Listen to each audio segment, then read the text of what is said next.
This is a truly magical place. From sun up to sundown, every day is a new experience. Something's always in bloom. It doesn't matter what season. You can see behind me, the aloes are blooming right now, and they will continue to bloom for the next few weeks. There's always something to see here. We're at Boyce Thompson Arboretum in Superior, Arizona's largest and oldest botanical garden.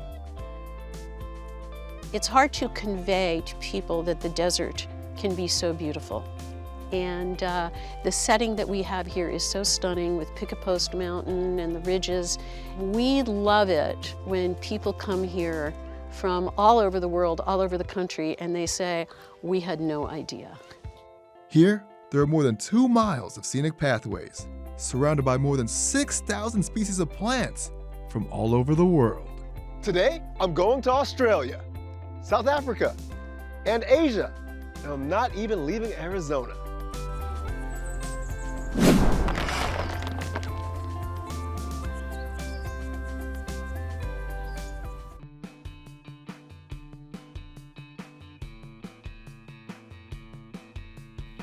Just about an hour outside of the valley, you can find yourself a world away. We're here at Boyce Thompson Arboretum in the town of Superior.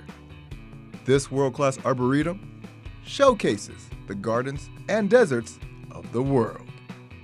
William Boyce Thompson, back in the 1920s, started collecting plants and also built his winter home here in Superior. Boyce Thompson founded Magma Copper Mine and was a copper baron throughout the West. He also loved plants and believed in their power to feed the world. He thought that not enough attention had been paid to desert plants. He happened to be traveling to Russia right after the revolution as part of a Red Cross team, and he saw the famine that people were experiencing there, and really came to understand how important plants are to our well-being. He wanted to collect and display desert plants from around the world and also investigate whether they could be used for food. He started the collection and we've been adding to it ever since the 1920s. In general, an arboretum is a botanical garden devoted to trees, but BTA is much, much more. It was actually Arizona's first nonprofit research organization dedicated to barren life plants of the world. The Sonoran Desert is one of the most biodiverse in the world because we have 2 rainy seasons. It's actually really stunning biodiversity. A lot of people think of deserts as being sand and a few cacti, and it's not like that at all. There's actually lushness to the desert, as you can see here. This eucalyptus forest is probably the oldest collection. There are 103 species of eucalyptus trees that have been collected from different sources, including trips to Australia. It is truly my pleasure to introduce you to Mr. Big. And guess what? He turns 100 years old this year. Happy birthday, big guy. Not only the oldest, but like the name suggests, Mr. Big is the biggest in the eucalyptus collection, standing at 117 feet high with a circumference of more than 22 feet. Mr. Big is a red gum eucalyptus and the largest known tree of its species in the country. Because of this area's biodiversity, you never know what you're going to find around the next bend. You'll see a vibrant children's garden, walk through a tunnel created by a canopy of trees.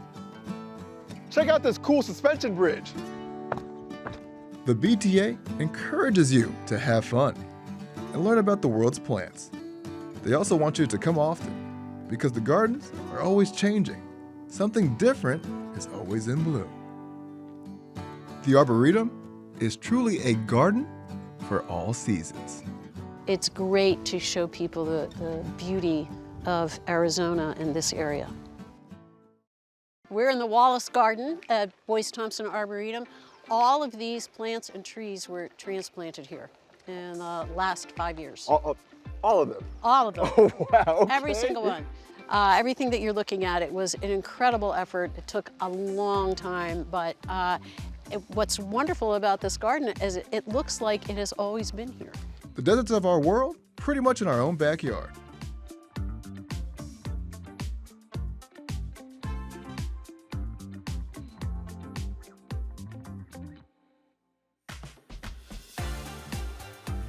The collection came from Scottsdale. Over the course of 5 years, these plants were moved, they were boxed, the large plants were boxed, and we had a 92% survival rate from the move, which was quite extraordinary. So we got a new 5,800 plants actually removed and put into the new garden. It added 13 acres of gardens to the original garden. So now we're up to 105 acres that are actually in gardens. The collection includes 1,200 different species, dozens of which are endangered. About 30% of the plants that we have here in the gardens are endangered or rare. So part of our job is to keep them alive. These are cycads. Cycads, you said? Cycads. Okay, just make sure I said it correctly. And believe it or not, these date from the time of the dinosaurs. Not these particular plants, but these survived from the Jurassic period. Whoa. And are very rare. These particular plants here from Mexico originally, but every single cycad that's still alive in the world is very rare and very endangered. There are also winding trails, so you can immerse yourself in the garden. This is called a ghost gum. The story behind why it's called a ghost gum, I think, is really cool. The Aborigines in Australia, all these trees came from Australia, the gums and the eucalyptus, and the Aborigines would see these in the mist because they almost like glow early in the morning. They glow? They glow. It looks like they glow early in the morning, and so they thought it was the ghosts of their ancestors in the trees. So that's why they were called the ghost gums. Oh, and here's my plant. This is my tree. tree. This is your my plant tree. right here. Yes, okay, my tree. okay. This is called a bookleaf mallee, and it's a kind of eucalyptus. And if you look closely, it's the same eucalyptus that they use for flower arrangements. And you know, I had never seen it in tree form, and people love it. They stop and they go, "Oh my God, that's the flower arrangement plant," and it is. Look at it, and it smells wonderful, okay. And yeah, and see the color that this is, this sage color. You're going to see a lot of this in desert plants. This sage color reflects the UV rays back into the atmosphere so that the plant does not get sunburned. All right, wait, natural sunscreen for the plant? Natural sunscreen for the plant. Okay. You're going to see that in the desert. It's really fascinating. People think that desert plants can withstand the sun. Well, the reason why they can is because they've adapted to it. And it's so unusual looking. It's a, you know, typical Australian plant. What do you mean, typical what makes it a typical Australian plant? It's kind of odd. You know, it's different. It don't hurt its feelings. It's different. What do you mean it's kind of odd? And look, it's shedding its bark right now. This is called a senna, I believe. Senna. Mm-hmm. Okay. And over here we have yucca. Here we have another eucalyptus tree. The variety just never ends. Oh, it's really no, cool. Absolutely, absolutely. So the yuccas, we transplanted 381 yuccas. 381 yuccas. That's a lot of yucca. Yeah, the collection was just magnificent, and so we're thrilled to have it here. Every plant has associated wildlife to it and associated pollinators, butterflies, birds, that kind of thing. So the more we have, the more support we're giving to wildlife. All about helping the environment. Yeah, yeah. It's all about that. The ecological balance is really, really important.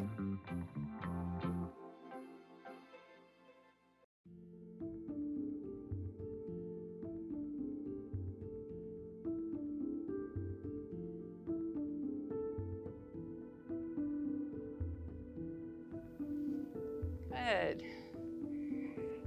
Nice. Just see what feels good to your body here today. And then when you're ready, change that direction. Feeling that movement in the rib cage. Surrounded by a canopy of trees and the calming sounds of nature. Good. Inhale, lift. Exhale. Release. Morning yoga here in Woodland Garden at Boyce Thompson Arboretum is an immersive experience, a chance to connect with nature through mind, body, and spirit. And then you just have that further connection to the earth and, you know, the space around you here. It just really makes it all a very special experience. And the surroundings will have you catching your breath. People have a sense of grounding here, a sense of beauty. It just develops that calm, restorative experience. Every Thursday, Boyce Thompson Arboretum opens its gardens for you to free your mind. Bringing that gentle and mindful movement into their body. I find this to be the most special environment that I teach in. I think it has the most opportunity for people to feel restored. Yoga is all about finding balance, and this weekly class helps students strike harmony between themselves and the serenity of the gardens. There's just something extra playful even with being outside. I think it makes people feel a little more free. Practicing yoga here is more than finding your inner peace. It actually enhances your health. Forest bathing, also known as Shinrin Yoku, is all about feeling a heightened awareness of your surroundings, which improves your wellness. This Arboretum is a really special place. It's a nurturing quality that develops here, being with your breath and connecting on your mat to all the things around you. Thank you all so much for joining me today and sharing your beautiful practices. And then lowering the head towards the heart as we bow to our practice, to each other and to ourselves. Namaste.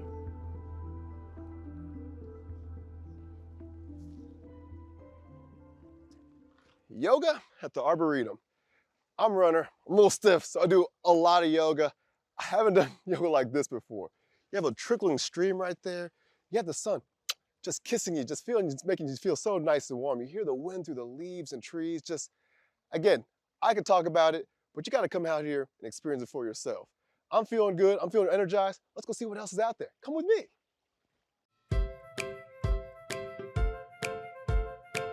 The thing about a desert is it's defined by the lack of water, or the scarcity of water, but not the scarcity of life. Boyce Thompson Arboretum is in the uplands of the Sonoran Desert. We have beautiful topography behind me, and then also we are at the confluence of two waterways. So we have just an incredible diversity of what the Sonoran Desert has to offer. You'll see everything from the mesquite trees, the palo verdes, ironwoods, to our bushes, the brittle bush and creosote. Our succulents, our cacti are also quite prevalent here. And of course, the iconic saguaro. The desert is not only beautiful, it has the power to heal. Here, in the Sonoran Desert exhibit, is a special medicinal trail filled with plants we see probably every day when we hike around our state, but may not know about their healing properties. This trail in particular focuses on some of the medicinal plants of the Sonoran Desert. I also think it's just a wonderful opportunity to see the kind of native habitat around here, because this is such a bountiful piece of Arizona. A well-known one is the jojoba that we have here. Say it again, the jojoba? The jojoba. Okay. A lot of people know its oils, that you use for skin and hair care. It's actually not an oil, it's a shelf-stable wax. Oh, okay, that's cool. And the important thing about the jojoba is that that's a male, and it had the pollen that was set on it. But the plant that you're going to want to harvest from are the females, and they'll have that nut that has all those wonderful properties. Yeah, when you say medicinal, what does that mean exactly? Well, it can either be ingested or topical. For instance, the jojoba nut is edible. It kind of tastes a little bit like an almond, but it's not something you can eat a vast quantity of. It's a diet suppressant. Oh. Yeah, so okay. it's really good if you're like on a hike and you just need like a little pick-me-up, but you can't do that all day, every day. There are so many other medicinal plants out here. For instance, this is the brittle bush. It's a very common plant that you see, especially on roadsides. It has the long stalks with the yellow flowers, kind of look like sunflowers. The flowers themselves, you can brew down into a tea that you can apply topically for like a skin irritant. And the leaves you can actually dry out, brew as well, and use for arthritis. How does the tea taste? You gotta tell me. I don't know how the tea tastes. I don't have arthritis. You're good. I'm good. We should just keep walking because we don't have arthritis. Let's celebrate that and do All some right. more learning. I'm about it. All right. All right, and over here, Ike, I'd like to show you, this is one of the iconic plants of the Sonoran Desert. This is the creosote, which you're probably familiar with, the smell of rain in the desert. That smells good. It I has, like that. yeah, it has a lot of volatile oils so that when the rain hits it, that scent just releases. But the plant itself has so many properties. It's antifungal, antimicrobial, and an antioxidant. But this is also another plant where you really have to be concerned about how you're ingesting it because it can affect the liver, and it's a caution for pregnant women. For me, I just like to have a little bit on my stovetop and just have that lovely scent in my house, and that's medicinal enough. I should just grab these plants and start to make stuff myself, right? No, it's a no-no? That's a no-no. I would definitely consult with professionals and fully understand the dosage that you're taking and why you're taking it, because there can be some cross effects, like for a plant like this that has so many wonderful anti-properties. There's a lot there to juggle, and so a professional will know what's right for you. Well, Mary, thank you so much for teaching me about all these medicinal plants. It's a beautiful day. You want to continue our hike? Yeah, let's go. Oh man, this is great, right? Woo! Very nice day. While Mr. Big is turning 100 this year, next year, the BTA will celebrate its own century mark, along with events and exhibits here at the Arboretum. They're also going to plant 100 trees in the communities of the Copper Corridor, and will make sure folks know how to care for them so they can thrive. Botanical gardens and arboreta are, because of our very nature, we're conserving plants. And so we want to be a good example. The BTA is in the business of conservation and education. And while that learning may start here in the gardens, It's all like some cool clay pots back there. Yeah, those are called oyas, and it's an indigenous way of watering.